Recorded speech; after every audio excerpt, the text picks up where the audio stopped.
Thank you, Mr Deputy Speaker. In the Cities of London and Westminster, I am proud to represent nearly 15,000 Muslims as their MP in Parliament. The APPG for British Muslims recently informed me that my constituency has the 70th largest Muslim population in the country. And I know from my time as a Westminster City Councillor and now as the MP, the important and key role of British Muslims play, making the two cities such a proudly multicultural and welcoming place to live. Since being elected, I have worked with a wide number of organisations across my constituency, including those supporting my Muslim constituents, such as the Westminster Bangladeshi Welfare Trust and the Westminster Bangladeshi Association, who have both supported their communities for many years. Last month, I was delighted to be invited to attend Eid celebrations on the Churchill Gardens estate in Pimlico, organised by the Residents' Association, led by their impressive chairman, Christina Walsh.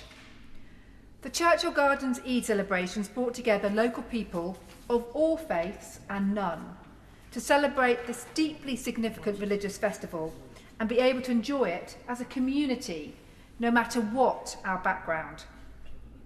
It was a very special afternoon, and I was delighted to be able to continue to learn more about the Ummah community and in turn about the upcoming Hajj journey that so many of my constituents will make next month. For those who are not aware, Hajj is the pilgrimage to the holy city of Mecca in Saudi Arabia, the birthplace of the Prophet Muhammad. Every adult Muslim is expected to undertake in his or her lifetime if they are financially and physically able to do so. From speaking to Muslim friends about their experience of Hajj, I know what a special and significant time it is for them. Hajj is the fifth of the fundamental Muslim practices known as the 5 pillars of Islam, and it is obligatory. The pilgrim rites begin on the 7th day of Dhu al-Hijjah, the last month of the Islamic year, and ends on the 12th day. By being based on the lunar calendar, Hajj this year is expected to begin on the 14th of June and conclude on the 19th. Mr Deputy Speaker, despite its religious importance, many taking part in Hajj and travelling from the UK to Mecca to undertake their pilgrimage, are sadly not immune to being targeted by fraudsters. I learnt firsthand about Hajj-related fraud on a recent visit to the City of London Police based in my constituency, where I met Commander Umar Khan. The City of London Police takes the national lead for fraud, and thus Hajj-related fraud court cases come under its jurisdiction. Commander Khan is leading the force's nationwide efforts to highlight how to prevent being a victim of Hajj-related fraud. And I would like to take this opportunity to thank him and his team for their outstanding work. Mr Deputy Speaker, according to the police, only 3% of Hajj-related fraud is actually reported. The reasons for such low reporting can be multifaceted. Some may not wish to report the crime as they booked through a contact of someone they know in their community or from their mosque. Others may wish not to complain due to embarrassment or shame. We often hear these reasons from so many victims of whatever fraud in whatever circumstances. Mr Deputy Speaker, one of the reasons I tabled this debate is to send a clear message to our British Muslim community that they should feel safe and confident that they will be taken seriously if they report a suspected fraud. Due to the low levels of reporting, we simply cannot know the full extent of what I think is a heinous crime. In my discussions with City of London police officers about Hajj-related fraud, they informed me that they have accidentally come across incidences of fraud, but are finding it increasingly difficult to receive reports of this crime. The City of London... Honourable friend, of course, yeah. Jonathan Law. My honourable friend is making a very eloquent speech. As a former deputy leader of Westminster, I know the importance of the Muslim community there, just as I have a very important Muslim community in my constituency of Woking. My honourable friend is making a really good point.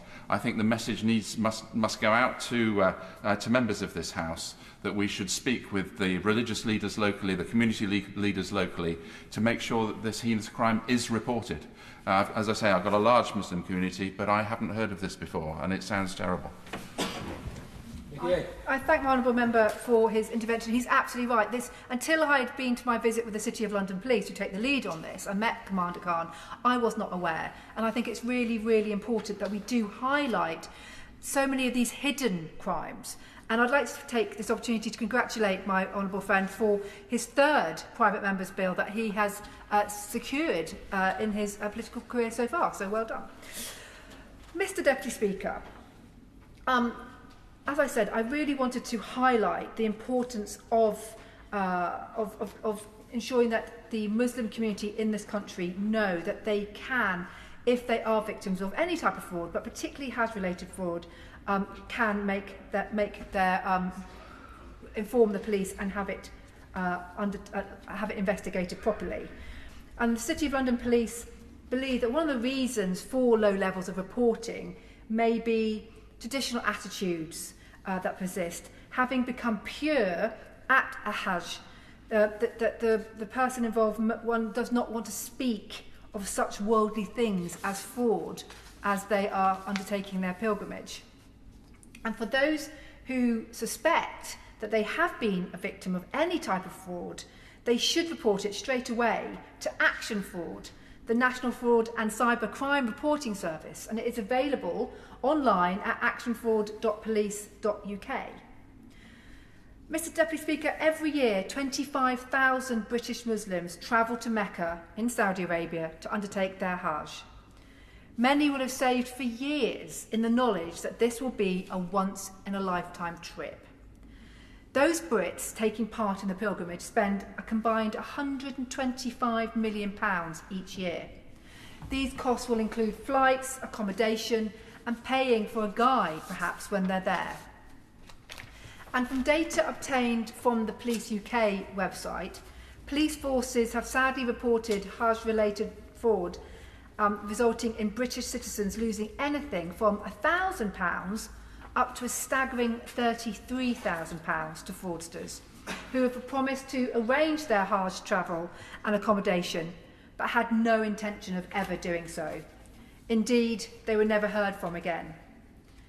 Those shopping around for the best deal for their trip to Mecca, both within their local community and increasingly online, particularly on social media, have been attracted by packages covering flights, accommodation and visas, which appear to offer good value for money. Some rogue operators advertise large reductions compared to what would usually be charged. Accommodation advertised as 4-star hotels are in reality, on arrival, found to be barely the quality of 1 star. I have heard reports of flights being deliberately oversubscribed, leading to people failing to make the trip at all. People posing as travel agents, charging extortionate prices for visas up to £1,000 each, when they are actually free. And travellers asked to pay in cash or make a direct bank transfer prior to the trip and told that they would receive their tickets and travel documents nearer to the departure date, never to be received. A once-in-a-lifetime trip, often using life savings, ending in heartbreak. I cannot imagine the distress and upset this must cause people so looking forward to undertaking their Hajj. Mr Deputy Speaker, as we lead up to this year's annual Hajj, I thought it important to highlight the dangers that fraudsters can pose to our citizens at this special time, but also ensure that people know that there is a way to protect themselves from becoming victims of Hajj-related fraud. In response to tackling this fraud, which doesn't just affect British Muslims, but those planning the pilgrimage from across the world, the Saudi Arabian government has acted decisively. It is very important to highlight, I think, that this is a global fraud issue And I read with interest in the Arab Times yesterday that the Iraqi authorities have prosecuted more than 25 companies fraudulently engaging in commercial Hajj operations. So in 2022, knowing that there was an increased issue regarding Hajj-related fraud, the Saudi Arabian Ministry of Hajj and Umrah created the Nusuk Hajj portal, which has changed the way individuals book their pilgrimage. The portal is available to over 50 countries, including the United Kingdom, and was created to provide a seamless and safe pilgrimage booking experience. By centralising the process by which visas are acquired, much of the fraud we have seen previously has been stifled, thankfully. So it is imperative that individuals only book their Hajj trips through the Nusuk portal. Anyone posing as a provider of visas or of trips to Mecca for Hajj is simply misleading. Sadly, Mr. Deputy Speaker, even after the creation of the Nusuk Hajj portal, and despite its successes in reducing fraud, the criminal fraternity continues, as it always does, to attempt to find new avenues to try and take advantage. My advice to Hajis is to remain vigilant about what is being sold and by whom. I am still receiving reports of individuals being sold Umrah visas and generic tourist visas and being told that they are acceptable for their Hajj pilgrimage. This is not the case. You can only travel with a Hajj visa from the Nusuk portal. Of course, these other visas I've mentioned allow access at any other time of the year. However, for the period of Hajj, those reliant on these visas will not be permitted entry to Mecca.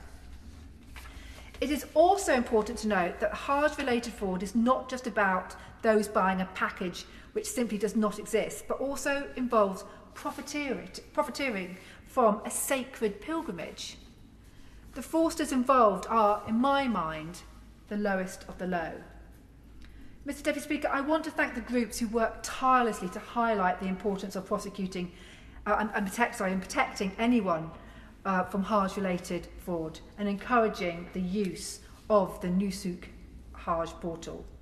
As well as Commander Khan and the City of London Police, I must also thank the Honourable Member for Bolton South East for her work leading the APPG for Hajj and Umrah, which alongside the Council of British Hajis has raised the profile of this fraud immeasurably. Having met with the Honourable Member for Bolton South East recently to discuss Hajj-related fraud, she was very clear that trading standards departments up and down the country, and specifically in Birmingham, have worked very hard to uncover such criminal activity, bringing those involved to justice and ensure the wider Muslim community is aware of possible fraud and the importance of using the Nusuk Hajj portal.